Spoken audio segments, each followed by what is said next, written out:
kepolisian, membantu Bawaslu dan petugas panitia pengawas dan lain-lain agar memperkecil kecurangan-kecurangan itu.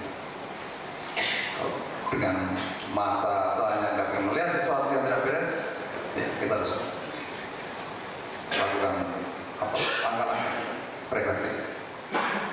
Yang kedua, tema besar kami adalah netral, tegas, dan profesional. Saya tahu memang tugas media, teman-teman media adalah menyampaikan fakta. Fakta itu saya bagi sebagai dua fakta saja. Fakta yang menimbulkan kebencian dan fakta yang menimbulkan kesejukan. Fakta kerusuhan, fakta kekerasan, fakta dan seterusnya yang akhirnya akan menimbulkan kekerasan itu adalah fakta. Hak rekan-rekan, bapak sekalian dan ibu sekalian dari pers untuk menyampaikan kepada masyarakat. Tetapi kalau misalnya disampaikan akan menimbulkan perkelahian, akan menimbulkan